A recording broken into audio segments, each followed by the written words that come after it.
Yeah, that was his. All right, Gary. Hey Matt, how are you? Wait, is this your first dual stream live cast on LinkedIn happening at the same time on my feed and your feed? If that's how the team set it up, I'm pretty pumped up, and I'm going to start using this more often. Well, if it isn't the first, let's just say it is the first. Well, listen, if I could think of anybody who'd be my first, you'd be the number one on that list, Mr. Higgins. I'm honored, sir. How you doing, Gary? I'm really well. I'm really enjoying the wartime general stuff.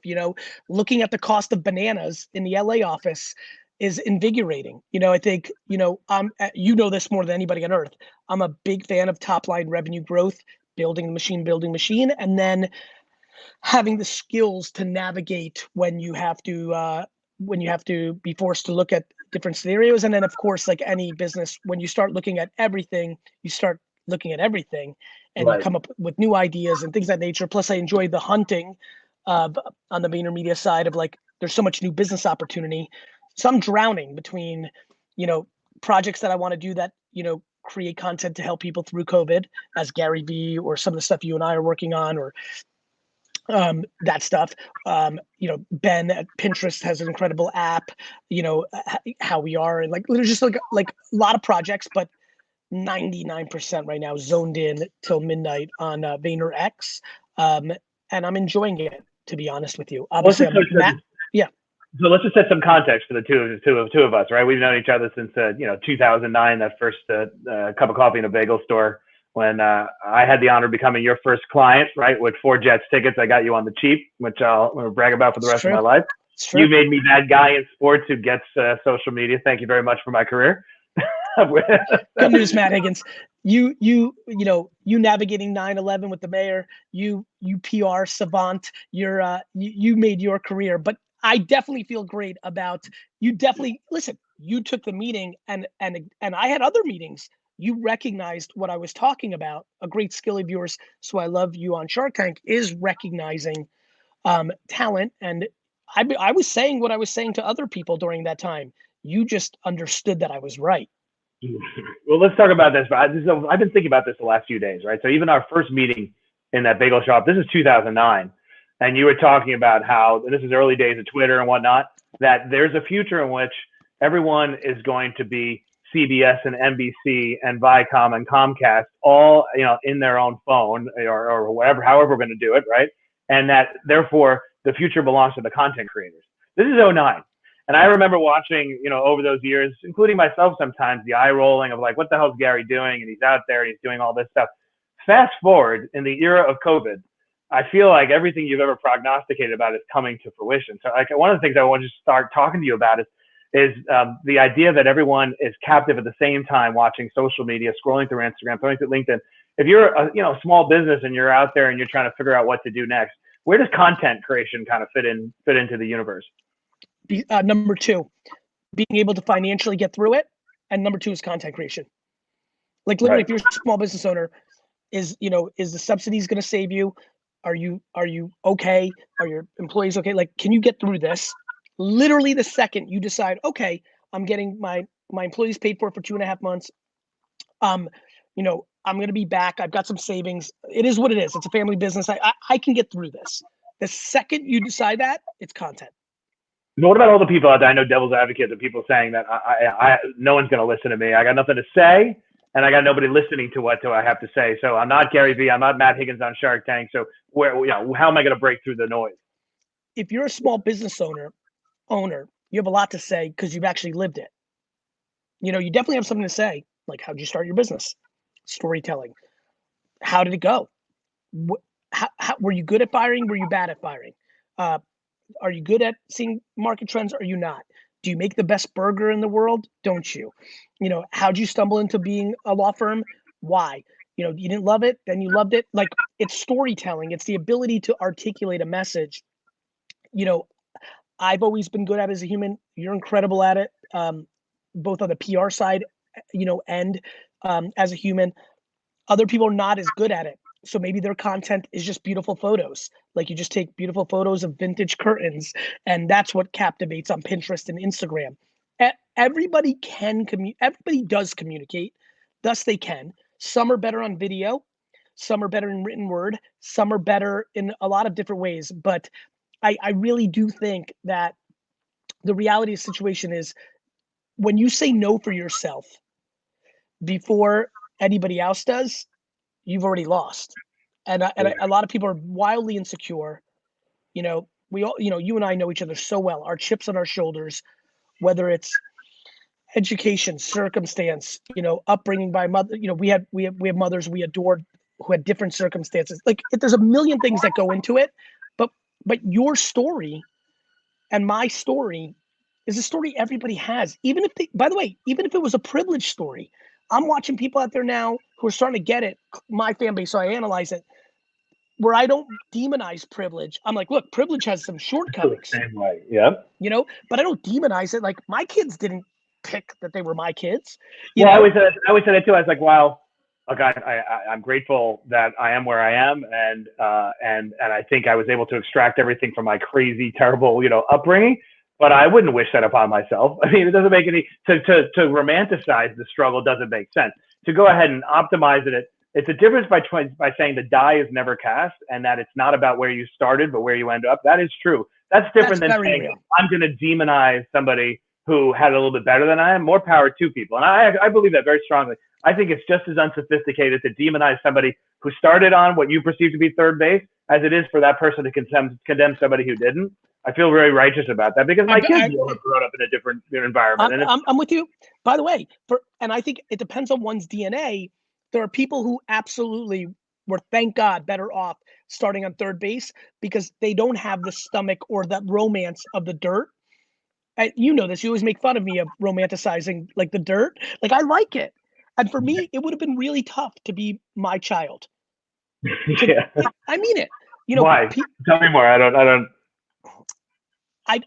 Because I like the dirt. I really like it. I love underdogs. Like I'm not the sportsman that's on TV, but I'll always root for the underdog. You like the big reveal too. You still like the big reveal. Well, I love that. That's what we're all here for. Matt, let's because I know we're kind of jointly here. Are you seeing questions, Matt, by the way? Or no, I'm not. That's all on you. You can do the questions. I have some ones that came in advance if you want, but let's do the advance. So, but I'm going to ask you a quick question. Go for it. Because I think it's a powerful one. You were right there. Remind me, what was your role with Rudy during 9/11? I was the mayor's press secretary on 9/11, so standing right at the site within a few minutes of the first plane attack. Especially all of us that are in the New York, New Jersey, tri-state area, there's so many feelings right now about this. Very different, but no question. I mean, forget about processing and trying to communicate. As a human, there's like, oh, okay, this is like a big thing that changes things and feels things and has, post impact because of it. I think I heard Fauci say yesterday, no Americans shouldn't shake hands ever again. And I'm like, uh-oh. Yeah. I'm like, I kiss you on the cheek, Matt. Yeah, that's over. Gary, that's over. All right. If you want to save me. Not with me. Unless they can put me in jail if they want to demonize it. I'm kissing you right on your fucking face the first time I see you after this. But any learnings from that? Have you gone back into the bag there? You're sitting on top of so many businesses. You're helping these CEOs and entrepreneurs. We're sitting having meetings. Like, any thoughts there? I mean, look, a few thoughts, and some good, some bad. I'd say mostly bad, to be honest with you, in terms of how this is unfolded in the beginning. Number one rule of crisis management is you need to show up. Showing up is half the battle, and you need to be present. You don't need to sugarcoat, but you need to forecast how bad things might get. And I think that's been kind of missing from leadership at the beginning, with a few exceptions like Cuomo. And what I mean by that is, I remember within the first few hours of the attack, our number one priority, actually, aside from dealing with the immediate aftermath, was to let New Yorkers and the country know that we were still standing. And while we are obviously wounded and we are reeling, we are here and we are holding ourselves accountable. And I remember I was standing next to the mayor at the time, and he was asked, Mayor, do you know how many casualties? And he had said, we don't, but we know it'll be more than any of us can bear. And I just remember thinking like that is the right way to level with people, that this is going to be the situation.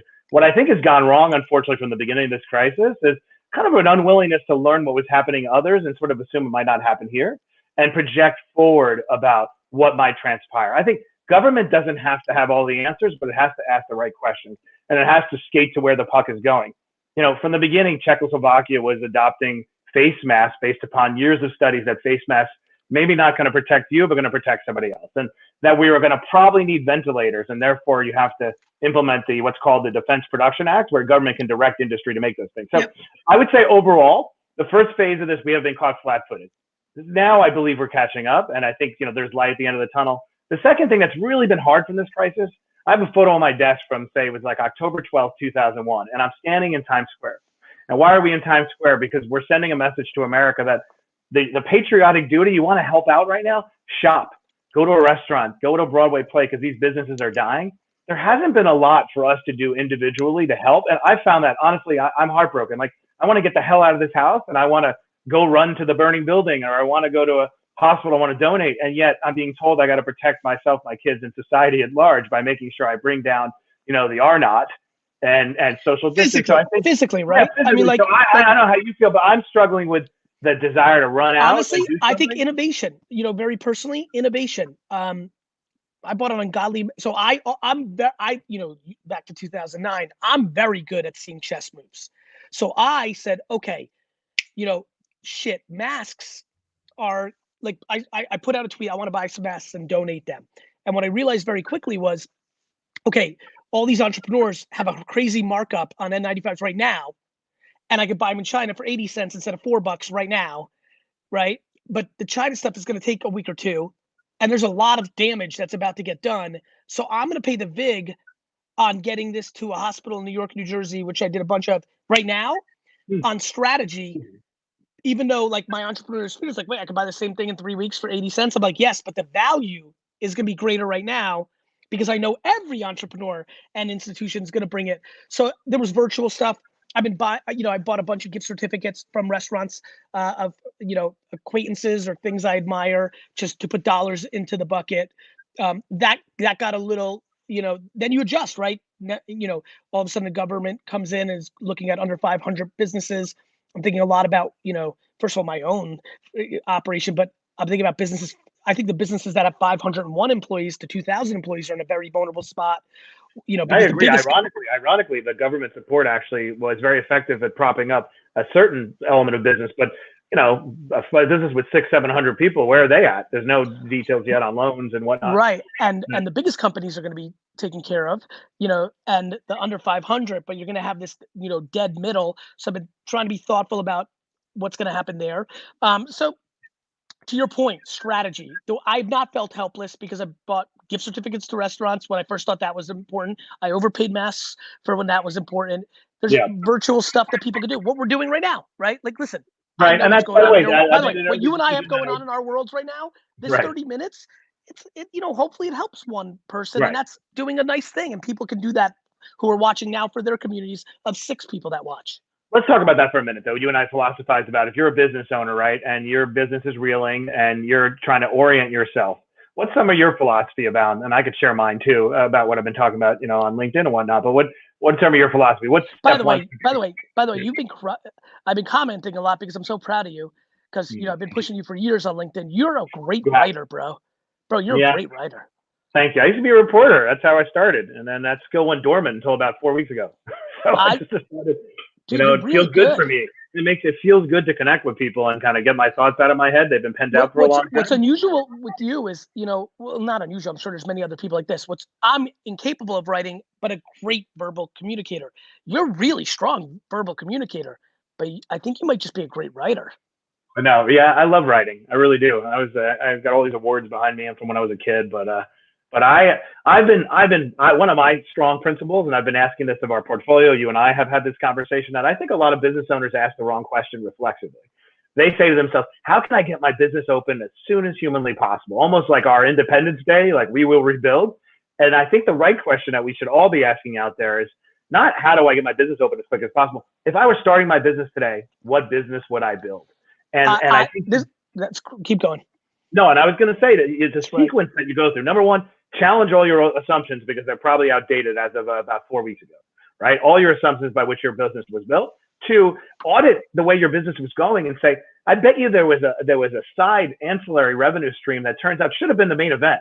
And in fact, it might be more warranted even now than ever before. Focus on that. And 3, ask yourself, was I really happy with how things were going? Was I happy with how it was structured? Was I happy how I was living my life? Was I happy with what I'm oriented? Because there's an opportunity here to hit a reset personally and professionally. So I've just been offering that we should kind of go through a decision matrix before we just rush to rebuild. You'll appreciate this because you'll ask about this personally with me later at a different time, today, tomorrow, another day. But we just had one of the departments was going through their P&L, going through it. We're we've got this lost revenue. We think that these are the right decisions to do, whether it's OpEx, whether it's headcount. Here's what we're anticipating might happen based on what we have, based on the clients we have. And they had all these decisions. I said, look, I want to see all these decisions on what we're cutting cost-wise, not based on these assumptions, based on who we want to be on January 1st, 2021. Because, and that's literally, that's what, it's 4 minutes late. You're like, where are you? Like literally, that is what I was doing 31 minutes ago. And I think, go ahead. No, I was going to say, you want to do some questions? Because we don't have that much time. So let's go. Andrew fast. P. Well, Gary, what are your suggestions for someone like myself who's recently laid off because of the crisis there in social media marketing? What should they do? Build up your virtual resume. This is not about making your LinkedIn resume look good. This is about putting out your smartest thoughts in a LinkedIn post and on Facebook and YouTube so that people see your thoughts, and that gives you leverage to getting hired. People think a resume is on a piece of paper. Your resume today is the content you put out with your smartest thoughts. I love that. I got a question. I'll take this one first. Andre Bouchard, please. What are your views on striking the balance between forging ahead and new ideas and not appearing or sounding optimistic? I love that question. Let me tell you something, everybody out there. We have an obligation to not only deal with the crisis and be sensitive, you have an obligation to be optimistic and to forge ahead. It does nobody any good to be ashamed and shy about how are you going to feed people? How are you going to employ people? How are you going to get your business going up again? So there's way too much sort of shaming or guilting about people being optimistic and positive. Like if you cross the line, you're a little transactional, I'm going to cut you some slack because you're trying to get the economy going again. And optimism isn't selling either. Like I've been uncomfortably optimistic for the last 3 weeks. I'm not selling anything. Right. I'm not worried about I'm worried about the global economy. I do want to get it going, but like optimism is probably the single most practical trait of a leader, CEO, and entrepreneur. It's actually the most practical. Right, I agree. Question, I'll give you this one. Joseph John Morris, what business opportunities will be primed for opening or starting when this is over? We should talk about this for a little bit, but what do you got? So I'm very good, even though I get credit for seeing things. In 2009, I had watched 3 years of social media behavior to be firm. That's why I ended up being so right. I have a funny answer to this.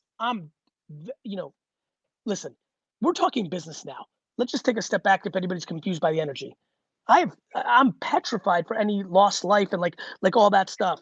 But, in the terms of business, I'm incredibly excited to see what opportunities happen based on what people are doing. Like I want to see the DTC numbers for the first 60 days, 100 days, like 1 year. I think for me, the observations of I'm going to give an answer on that 6 months after normality, not here guessing, because literally, if people don't shake hands, like Perel, like video conferencing, or is it the other way? A lot of assumptions of like nobody wants to. Now we've learned how to do this. Humans are animals that want to be next to each other. So like Matt, what if, I'll give you an answer. What if they say, okay, we're good with masks, but for another 6 months, no gatherings larger than 100. Immediately my mind goes into, what kind of groups can I have with 90 people there? because people do miss that. Like, can I do a music festival called 99? And that's the whole joke. I think you have to see what the rules are right now. Right. And I think you could also audit your life right now and audit your own behaviors and then extrapolate. So what do I mean by that? I never was doing Zoom calls before. I was also one of those annoying people who was sort of anti-work from home. I'm being honest about it. I just thought people are more productive when they're in the same room. Me too on both. Now I'm never going to the office again. You're never going to see me again. I'm never going on an airplane again. I'm not going to a conference anymore, by the way. I'm going to do it all remotely, because a new efficiency has been unlocked that I can't unsee. I cannot forget you and I doing this meeting right now. Hey, this kind of works. Like, 100%. Why am I going to miss my kids? So I'm wondering, in one of those Matt, and by the way, our closest, I'll give you a great comp. Let's just use you and I. you and I struggle to spend as much time as we want to together, but I have a funny feeling our every 3 weeks, 7 p.m. to 7:30 Friday night Zoom before we kind of transition to, or whatever we decide. Whatever we do, right. By the way, Monday morning, 8 to 8:30, every 2 weeks Zoom. Oh, the cat's out of the bag. Well, and also as a business owner, don't you see the efficiency now saying, wait, why am I traveling across the country to pitch? If we should hold on to this logic, right? As a society, yes, we should lower the bar to transacting together and communicate to eliminate all the waste of time, personal energy, airplanes. Matt, COVID could be the greatest impact on our environment that nobody saw coming. Yeah.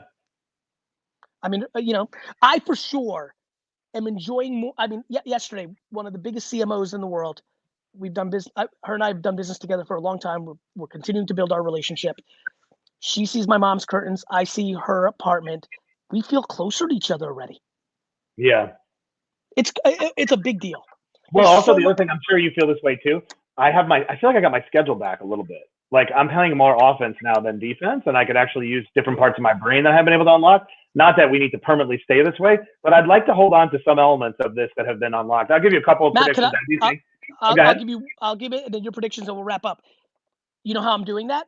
I'm going to be working from home 1 day a week when we go back, and having my most important meetings on Zoom and Google Hangout and StreamYard. By the way, I want to why don't we pick Friday? I mean, it's a logical thing. I'll work from Friday at home as you do. We'll start a movement because I don't want to go back to the way things were. It doesn't make sense. It's actually not logical. No, it would be not taking advantage. Right, I want to take advantage. So a few thoughts I have. Number one, having been in government for all these years, the regulations that had to be changed very quickly to accommodate telemedicine and everything, look at all the areas where regulations were changed very quickly, scan those. They will never go back to the way they were before. That is absolutely number one. So telemedicine, which is a great thing, is here to stay. Governments also, when their revenue gets hit, they become much more optimistic than ever before. So THC will, anyone that was resistant to that legislation, it's going to change. Another last thing. What is that? I'm saying marijuana, any kind of marijuana and CBD regulations. CBD regulations are going to change very quickly. Gambling. Yeah, gambling will be everywhere. That's just the way life is. The governments compromise their social morals when they're in trouble. Also, e-commerce. Prior to COVID, only 12.5% of all transactions were actually online. 12.5%. Yeah. So I don't know who these people were that were holding out. They're not holding out anymore. So and by the way, even people that were buying everything on Amazon are now adding items that they used to go to their favorite store on, and now they're like, oh, bananas to my house, oh, soap to my, whatever it might be. Right, exactly. Well, let's wrap up. I want a special message to you, Gary, and to everybody out there is a happy Passover. That we need to take time to, by the way, and we need boundaries and remember that we're in a holiday. God bless everybody, and just be safe out there and cut yourself some slack. That's the most important thing. Give yourself a break. And happy pre-Easter for everybody on Sunday to round out almost the rest of the crew. And most of all, go on the offense. It's easy to get caught up in defense during this time. This is pure offense. Matt and I, with our business together, Vayner, have defense, and we have unbelievable offense mentality. He with all his other companies. There's so much offense for you. Even if you have a restaurant and it's down right now, is tell the stories, cook the meatballs in your house that your grandma taught you. That one video may capture the hearts of your neighborhood, and when you reopen, you're up 20%. Learn how to do direct, seamless or Uber Eats. There's just so much opportunity. Barber shops. I got a great email, Matt, yesterday. A barber shop can't do anything. I was like, put your items on Shopify and start selling them. Literally. Best advice you always gave, Gary, when you taught at Harvard. I teach a class at Harvard, and Gary came up and taught. Best single piece of advice, told the entire class. You want a piece of advice? Be a practitioner. And what does that mean? Go on eBay and sell something. Like even me doing all this content, which I love doing, think about how much I've learned now about LinkedIn tactics that I can now teach other people. There is no shame in being a practitioner. When somebody rolls your eyes and say, why is the CEO doing whatever doing? Don't you worry about that. Show me a CEO that's she or he is getting their hands dirty, and I'll show you somebody that I'm betting against. betting on 100%. I agree. Why don't we leave with that? Be on offense. I love you, man. All right. Take care, Gary. See you later. Great job, man.